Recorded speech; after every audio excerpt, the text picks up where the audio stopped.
All right, everyone. Welcome back to another episode of the Business Blast podcast. I'm your host, Tyler Wagner, and today's sponsor is Flipboard. Flipboard curates the world's stories so you can be smarter in your work, life, and play. Choose from thousands of topics to personalize Flipboard and get the latest stories from the best publishers and experts delivered to you 24/7. So you can get started now at flipboard.com. And now let's jump into the episode.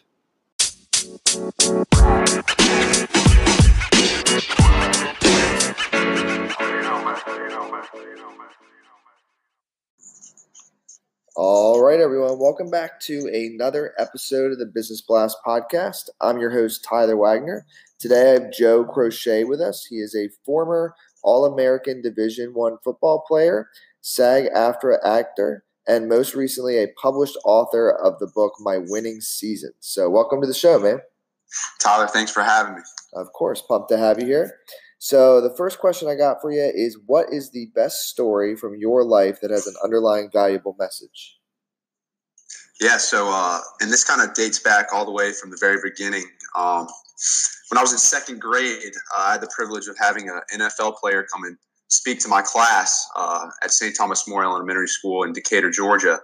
And the theme and the message that he delivered was, why not me? There's always going to be people out there that are going to say that you're not strong enough, you're not big enough, you're not fast enough, you're not smart enough to accomplish the goals that you want to accomplish.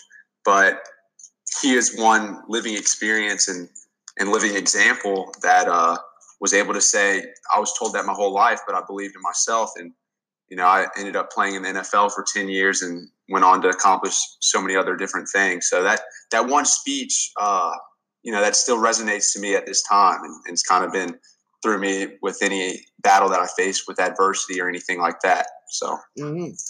And then what is the most valuable piece of information we should know that's within your expertise or industry?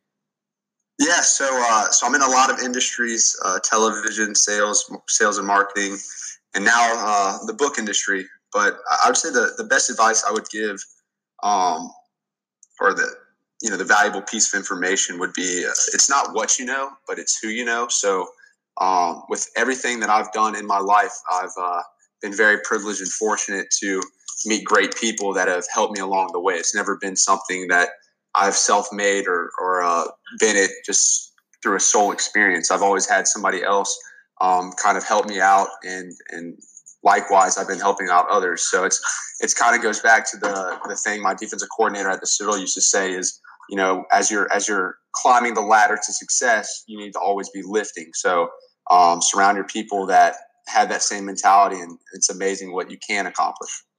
And then it could tie in, but what's your best piece of overall business advice, so not necessarily industry specific?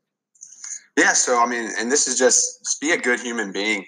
Give more than you'd take, and be genuine is what I'd say. And if you could give your younger self one piece of advice, what would that be? I would say start earlier. Don't be afraid to fail, and always just follow your dreams. And then, in your opinion, kind of going down a different path, in your opinion, what's the key to happiness?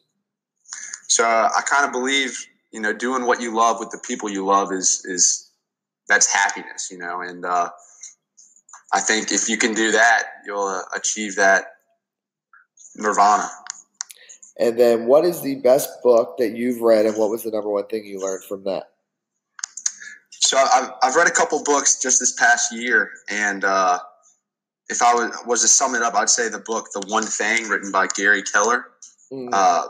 And basically the premise of the book is that no matter what you're doing, there's always one thing that is important to you, and no matter what things are going on in your life, every day, if you just attack it 1% a day, trying to get better toward that one goal, you'll ultimately achieve it. So, yeah, man, that's one of my top books as well. And then what is your favorite quote and why? So I'm going with Muhammad Ali, "Don't count the days, make the days count." It's actually inscribed in my Citadel class ring. It's kind of one of those things that got me through the Citadel, which is a pretty tough environment if you're not familiar with it. But it's just also just kind of puts things into perspective of living in the now and do the best you can with the ability God gave you and let God do the rest kind of thing. Yeah. Well, thanks so much for coming on, man. The last one I got for you before we let you go is, where can our listeners find you online? Yeah, absolutely. So I'm on website, joecrochet.com, as well as I'm on Instagram and Twitter at joecrochet5 and IMBD as well. So perfect. Thank you again. Thanks, Tyler, for having me.